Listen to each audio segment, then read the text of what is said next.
നമസ്കാരം. മിമിക്രി കലാകാരൻ കൊല്ലം സുധിയുടെ അപ്രതീക്ഷിത വിയോഗത്തിന് ശേഷം അദ്ദേഹത്തിൻ്റെ കുടുംബം വലിയ പ്രതിസന്ധികളെയാണ് അഭിമുഖീകരിച്ചത്. ഭർത്താവിൻ്റെ വേർപാടോടെ ഒറ്റപ്പെട്ടു പോയ രേണു സുധി തൻ്റെയും മകൻ്റെയും ഉപജീവനത്തിനും നിലനിൽപ്പിനുമായിട്ട് കഠിനമായി പരിശ്രമിക്കാൻ നിർബന്ധിതയായി തീരുകയായിരുന്നു. ഇതിൻ്റെ ഭാഗമായി സോഷ്യൽ മീഡിയ പ്ലാറ്റ്ഫോമുകളിലും വിവിധ ആൽബങ്ങളിലുമൊക്കെ സജീവമായിട്ട് ഇടപെടാൻ തുടങ്ങിയതോടെ യാഥാർത്ഥ്യങ്ങൾ മനസ്സിലാക്കാതെ ഒരു വിഭാഗം ആളുകൾ ഇവർക്കെതിരെ കടുത്ത സൈബർ ആക്രമണങ്ങളുമായിട്ട് രംഗത്തെത്തി.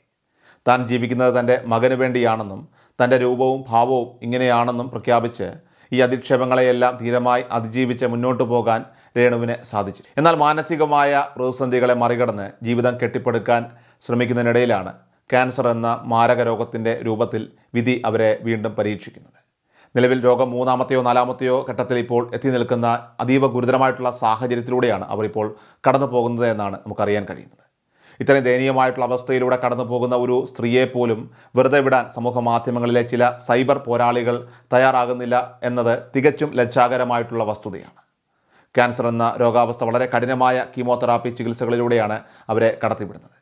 6ഓളം കീമോതെറാപ്പികൾ ചെയ്യേണ്ടി വരുമെന്നും അതിൽ പകുതിയോളം ഇതിനോടകം തന്നെ കഴിഞ്ഞുവെന്നുമാണ് ലഭ്യമാകുന്ന വിവരങ്ങളൊക്കെ തന്നെ സൂചിപ്പിക്കുന്നത്. കീമോ ചെയ്യുന്ന സമയത്ത് ഒരു മനുഷ്യൻ അനുഭവിക്കുന്ന ശാരീരികവും മാനസികവുമായിട്ടുള്ള വല്ലാത്ത വേദനകളെക്കുറിച്ച് കേട്ടറിവുള്ളവർ പോലും രേണുവിൻ്റെ അവസ്ഥ കണ്ട് സഹതപിക്കുമ്പോൾ ഒരു കൂട്ടർ ഇപ്പോഴും അവരെ വേട്ടയാടുന്നത് തുടരുകയാണ്. രേണുവിന് ക്യാൻസർ ഇല്ലെന്നും അവർ സഹതാപ തരംഗം സൃഷ്ടിച്ച് പണം തട്ടാൻ വേണ്ടി പച്ചക്കള്ളം പറയുകയാണെന്നുമാണ് ചില സൈബർ അക്കൗണ്ടുകൾ വഴിയൊക്കെ തന്നെ പ്രചരിക്കുന്നത്. ഒരു സ്ത്രീയുടെ ഏറ്റവും സങ്കീർണമായ ആരോഗ്യ പ്രതിസന്ധിയെ പോലും ഇത്രമാത്രം ക്രൂരതയോടെയും അതോടൊപ്പം തന്നെ അശ്ലീലമായിട്ടുള്ള പദപ്രയോഗങ്ങളിലൂടെയൊക്കെ തന്നെ സോഷ്യൽ മീഡിയയിൽ വിചാരണ ചെയ്യുന്ന പ്രവണത മനുഷ്യത്വരഹിതമാണ്. ഈ വിവാദങ്ങൾക്കിടയിൽ രേണുവിൻ്റെ ചികിത്സയ്ക്കായി ഉപയോഗിക്കുന്ന മരുന്നുകളുടെ വിലയെ ചൊല്ലിയും വലിയ രീതിയിലുള്ള വ്യാജ പ്രചരണങ്ങളാണ് സോഷ്യൽ മീഡിയയിലൊക്കെ തന്നെ ചിലർ അഴിച്ചുവിട്ടിരിക്കുന്നത്. ഒരു കീമോ ചെയ്യുമ്പോൾ ഉപയോഗിക്കുന്ന നിർണായകമായ മരുന്നിന് 2 ലക്ഷത്തിലധികം രൂപ വരുന്നുണ്ടെന്ന് കുടുംബം വ്യക്തമാക്കിയപ്പോൾ അതിനെ ചോദ്യം ചെയ്തുകൊണ്ട് ചില വ്ളോഗർമാർ രംഗത്തെത്തുകയായിരുന്നു. ഈ മരുന്നിന് 5000 രൂപ മാത്രമാണ് വിലയെന്നും രേണു പണം തട്ടാൻ കള്ളം പറയുകയാണെന്നുമാണ് ഇവരുടെ വാദം. ഇതോടെ കടുത്ത മാനസിക വിഷമത്തിലായ രേണുവിൻ്റെ സഹോദരി പരസ്യമായി പ്രതികരണവുമായിട്ട് രംഗത്തെത്തുകയുണ്ട്. 2 ലക്ഷം രൂപയുടെ മരുന്ന് എവിടെയെങ്കിലും 5000 രൂപയ്ക്ക് ലഭ്യമാകുമെങ്കിൽ ദയവായിട്ട് ആ സ്ഥലം ഞങ്ങളെ അറിയിക്കണമെന്നും സാമ്പത്തികമായി തകർന്നിരിക്കുന്ന തങ്ങൾക്ക് അത് വലിയൊരു അനുഗ്രഹമായിരിക്കുമെന്നുമാണ് അവർ കൈകൂപ്പി വ്യക്തമാക്കി. എന്നാൽ ഈ ചോദ്യത്തിന് കൃത്യമായ മറുപടി നൽകാതെ മരണത്തോട് മല്ലടിക്കുന്ന ഒരു സ്ത്രീയെ വീണ്ടും വീണ്ടും കുത്തി നോവിച്ച് തങ്ങളുടെ വീഡിയോകൾക്ക് റീച്ച് കൂട്ടാനാണ് ഈ സൈബർ അക്രമികളൊക്കെ തന്നെ ഇപ്പോൾ ശ്രമിക്കുന്നത്. സുധിയുടെ മരണശേഷം സാമ്പത്തിക പ്രതിസന്ധിയിലായ ഈ കുടുംബത്തെ സഹായിക്കാൻ നിരവധി നന്മയുള്ള ആളുകളൊക്കെ തന്നെ മുന്നോട്ട് വന്നിരുന്നുവെന്നത് യാഥാർത്ഥ്യമാണ്. അവർക്ക് വീട് വെച്ച് നൽകാനും മറ്റുമൊക്കെ പലരും മുൻകൈ എടുത്തു എന്നത് ശരിയാണെങ്കിലും ഒരു കുടുംബത്തിന് ദൈനംദിന ജീവിത ചെലവുകളും മകൻ്റെ ഭാവി കാര്യങ്ങളുമൊക്കെ തന്നെ മുന്നോട്ട് കൊണ്ടുപോകാൻ സ്ഥിരമായ ഒരു വരുമാനം അനിവാര്യവുമാണ്. എന്തുകൊണ്ട് ഇവർക്ക് സാധാരണ എന്തെങ്കിലും ഒരു ജോലി ചെയ്തുകൂടാ എന്ന് ചോദിക്കുന്നവർ ഓരോരുത്തരുടെയും ജോലി തിരഞ്ഞെടുപ്പ്, തൊഴിൽ തിരഞ്ഞെടുപ്പ് അവരുടെ വ്യക്തി സ്വാതന്ത്ര്യമാണെന്ന കാര്യം വിസ്മരിക്കുകയാണ്.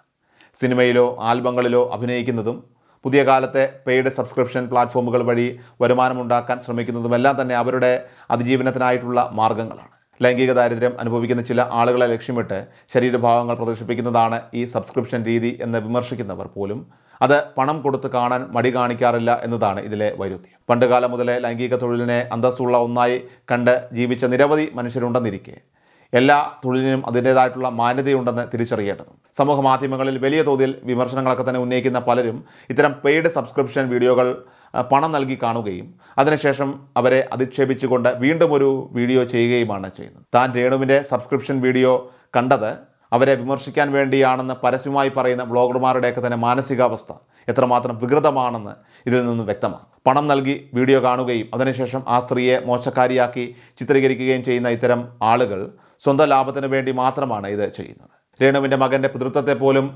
ചോദ്യം ചെയ്തുകൊണ്ട് അതിക്രൂരമായിട്ടുള്ള രീതിയിലാണ് ഇവർ സോഷ്യൽ മീഡിയയിലൂടെ ഈ അധിക്ഷേപങ്ങളൊക്കെ തന്നെ ചൊരിയുന്നത്. എന്നാൽ തൻ്റെ മുന്നിലുള്ള രോഗത്തെക്കുറിച്ചും ജീവിത സാഹചര്യങ്ങളെക്കുറിച്ചും വളരെ കൃത്യമായ ബോധ്യമുള്ളതുകൊണ്ട് രേണു ഇതിനൊന്നും മറുപടി നൽകാനായിട്ട് പോയില്ല. കുട്ടിക്കാലം മുതലേ ശരീരത്തിലുള്ള ഒരു മുഴ പിന്നീട് ക്യാൻസറായി മാറുകയായിരുന്നുവെന്നും മകനെയും കുടുംബത്തെയും സുരക്ഷിതമായ ഒരു നിലയിൽ എത്തിച്ചില്ലെങ്കിൽ തനിക്ക് എന്തെങ്കിലും സംഭവിച്ചാൽ അവർ തെരുവിൽ അനാഥരാകുമെന്ന ഭയവുമാണ് അവരെ ഈ പ്രതിസന്ധികളിലും പൊരുതാനായിട്ട് പ്രേരിപ്പിക്കുന്നത്. സിനിമകളിൽ ഗ്ലാമറസ്റ്റായി അഭിനയിക്കുന്ന വലിയ നടിമാരെയോ ലേഡി സൂപ്പർ സ്റ്റാർ എന്ന് വിശേഷിപ്പിക്കപ്പെടുന്ന ആളുകളെപ്പോലെ പ്രമുഖരെയോ ആരും ഇത്തരത്തിൽ വ്യക്തിപരമായി വേട്ടയാടാറില്ല എന്നത് ഇവിടെ ശ്രദ്ധേയമാണ്. അവരുടെ ചിത്രങ്ങൾ തിയേറ്ററുകളിൽ പോയി കണ്ട് ആസ്വദിക്കുന്ന ഇതേ സമൂഹം തന്നെ ഒരു സാധാരണക്കാരിയായിട്ടുള്ള സ്ത്രീ തൻ്റെ ജീവിത മാർഗത്തിനായിട്ട് സമാനമായ വഴികൾ സ്വീകരിക്കുമ്പോൾ അവരെ വേട്ടയാടാൻ ഇറങ്ങി പുറപ്പെടുന്നത് ഇരട്ടത്താപ്പാണ്. രേണുവിന് രോഗമില്ലെന്ന് പരത്തുന്ന സൈബർ ക്രിമിനലുകൾ കാരണം ഇന്ന് അവരുടെ കുടുംബം വലിയ ഗതികേടിലാണ് ജീവിക്കുന്നത്. ഒരു മനുഷ്യന് അസുഖമുണ്ടായാൽ അത് വീട്ടുകാരും ആശുപത്രി അധികൃതരും മാത്രം അറിയേണ്ട കാര്യമായിരിക്കെ തങ്ങൾക്ക് ക്യാൻസർ ആണെന്ന് തെളിയിക്കാൻ മെഡിക്കൽ സർട്ടിഫിക്കറ്റുകളുമായിട്ട് വരണമെന്ന് പറയുന്ന അവസ്ഥ അത് ദയനീയമാണ്.